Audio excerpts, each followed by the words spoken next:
Hola amigos y hermanos, muy buenos días. La Biblia contiene 66 libros y estos libros están distribuidos en dos partes. La primera, el Antiguo Testamento, la segunda, el Nuevo Testamento. Y justamente en medio de ambos testamentos está la obra redentora del Señor Jesucristo. Hoy vamos a leer en Lucas capítulo 24, como un clímax de la Semana Mayor, de la Semana Santa. Vamos a leer precisamente la resurrección del Señor Jesucristo y vamos a reflexionar sobre la importancia de este evento en todo lo que tiene que ver con la Biblia. Dice así, leo para ustedes Lucas 24 del versículo 1 al versículo 12. Dice: el primer día de la semana, muy de mañana, las mujeres fueron al sepulcro llevando las especies aromáticas que habían preparado. Encontraron que había sido quitada la piedra que cubría el sepulcro y al entrar no hallaron el cuerpo del Señor Jesús. Mientras se preguntaban qué habría pasado, se les presentaron dos hombres con ropas resplandecientes. Asustadas se postraron sobre su rostro, pero ellos les dijeron: ¿por qué buscan ustedes entre los muertos al que vive? No está aquí, ha resucitado.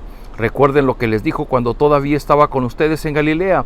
El Hijo del Hombre tiene que ser entregado en manos de hombres pecadores y ser crucificado, pero al tercer día resucitará. Entonces ellos se acordaron de las palabras de Jesús. Al regresar del sepulcro, les contaron todas estas cosas a los 11 y a los demás. Las mujeres eran María Magdalena, Juana, María la madre de Jacobo y las demás que las acompañaban. Pero a los discípulos el relato les pareció una tontería, así que no les creyeron. Pedro, sin embargo, salió corriendo al sepulcro, se asomó y vio solo las vendas de lino. Luego volvió a su casa, extrañado de lo que había sucedido. Este es el relato de la resurrección del Señor Jesucristo. No hay mucho, solamente se describe un sepulcro vacío con unas ropas de lino que estaban sobre el lugar donde Jesús había sido colocado. Pero ¿qué importancia tiene este evento? ¿Por qué es el clímax de la Semana Mayor? ¿Por qué la resurrección es la parte vital para nosotros los que somos seguidores del Señor Jesucristo? Para cualquier persona que quiere decir: es que yo quiero ser cristiano. ¿Cuál es la parte importante? Bueno, yo le dije antes que la Biblia tiene dos partes, el Antiguo Testamento y el Nuevo Testamento. Se calcula que el Antiguo Testamento fue escrito probablemente unos 1400 años antes de que el Señor Jesucristo viniera. Y precisamente en el primer libro de la Biblia, el Génesis capítulo 3, después de que Adán y Eva desobedecieron a Dios, Dios dio una promesa, o diría yo, una promesa y advertencia. La promesa fue para Adán y para Eva, que dijo que de la simiente de la mujer vendría alguien que vendría a redimirles, que vendría a aplastar a Satanás en la cabeza. Para Satanás fue la advertencia, para nosotros fue la promesa. Pero ¿por qué tiene tanta importancia? Porque Satanás, ese ángel de luz, había sido el ser que se había rebelado, que en su soberbia se había rebelado contra Dios y había sido arrojado a las tinieblas. Y fue Satanás, a través de la serpiente, quien provocó la caída de Adán y Eva, quien provocó la desobediencia de Adán y de Eva. En el plan perfecto de Dios, esto había sido previsto.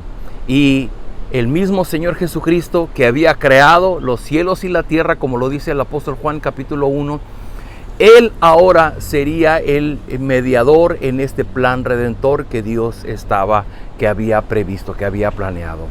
Y todo el Antiguo Testamento es la historia de cómo Dios va a formar un pueblo y cómo vendrán generaciones tras generaciones hasta que llegue el cumplimiento de la promesa. Por ejemplo, cuando Dios llama a Abraham para fundar a su pueblo, le dijo: pues sal de tu tierra y tu parentela, a través de ti serán benditas todas las familias de la tierra. ¿Cómo podrían ser bendecidas las familias de la tierra?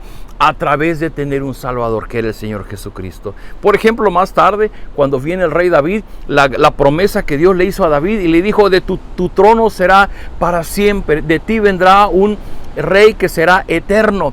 Hablaba del Señor Jesucristo. Y de esa manera el Antiguo Testamento va a hablar de la persona del Señor Jesucristo. Queridos amigos, la resurrección del Señor Jesucristo resalta la fidelidad de Dios. Dios es fiel a sus promesas. Y déjeme decir algo, hoy día muchas personas desconfían de Dios porque porque creen que Dios no contesta sus oraciones o que Dios ha dejado de ser fiel. Pero Dios es fiel a lo que Él ha prometido. Dios no es fiel a nuestras expectativas o a lo que nosotros quisiéramos que Él nos diera. Dios es fiel a sus promesas. Dios había prometido desde muchos años antes enviar un Salvador y está cumpliendo. En la resurrección mandó al Señor Jesucristo, que fue quien murió en la cruz del Calvario, pero fue también quien resucitó.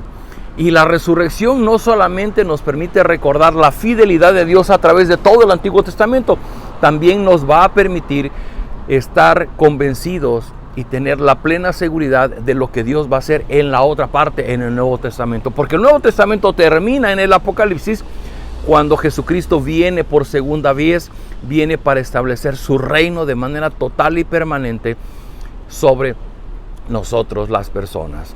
Y este hecho solamente puede darse porque Él ha prometido. Jesús dijo: el que cree en mí, aunque esté muerto, resucitará.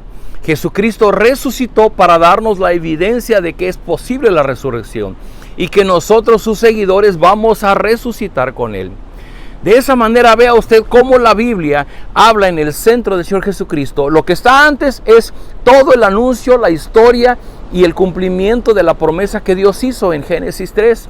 Y todo el Nuevo Testamento es la historia del Señor Jesucristo, la formación de su iglesia, las cartas de Pablo que nos guían en nuestro diario vivir, para cerrar en Apocalipsis con la gran promesa de un cielo nuevo y una tierra nueva, las bodas del Cordero, en donde todos aquellos que hemos sido acogidos por la obra redentora de Cristo tendremos una vida nueva en Él.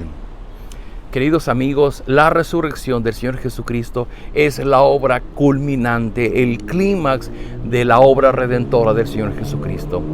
La pregunta que yo te hago es: ¿esta resurrección ha sido algo real en tu vida? ¿Ha forjado en ti esa confianza de un Dios fiel que se muestra a través del Antiguo Testamento, y eso te convence y eso te alimenta en tu fe de saber que lo que se ha prometido en el Nuevo Testamento también tendrá su cumplimiento? La resurrección habla de un Dios fiel que ha cumplido sus promesas, pero habla de un Dios fiel que cumplirá sus promesas que ha establecido para todos aquellos que nos hemos arrepentido y hemos creído en el Evangelio, como el Señor Jesucristo lo pedía al inicio de su ministerio. Así es que yo te invito a que este día de resurrección celebremos la fidelidad de Dios que se concretó en el Antiguo Testamento y la fidelidad de Dios que se concretará en nuestras vidas en el tiempo que está por venir. Él cumplió en el Antiguo Testamento y Él cumplirá en el Nuevo Testamento. Oremos. Padre Celestial, gracias por tu amor que se derrama desde el cielo. Gracias porque tú hace muchísimos años previste nuestra salvación a través del Señor Jesucristo. Tú prometiste enviar un Redentor y cumpliste, lo enviaste en el Señor Jesucristo. Y Él un día como hoy resucitó para gobernar como Rey y como Señor. Te ruego, Padre, que tu Espíritu Santo alimente nuestra fe para que seamos fortalecidos y para que podamos vivir con la convicción de que también tú cumplirás la promesa de regresar por tu iglesia y que vas a crear un cielo nuevo, una tierra nueva en donde establecerás tu reino para la eternidad. Oh Padre, gracias por esta Biblia, gracias porque nos ilustra, nos enseña, porque nos da la evidencia de tu amor y de tu gracia derramada en nuestra vida. Padre, yo te ruego que en este día de resurrección nuestro corazón pueda estar gozoso porque celebramos el evento más importante de la Semana Santa, no solamente tu muerte, sino principalmente tu resurrección. Tu resurrección significa esperanza para nosotros. Gracias, Padre. Te damos toda la gloria y la honra en el nombre de nuestro Señor Jesucristo. Amén. Queridos amigos, nos vemos el día de mañana.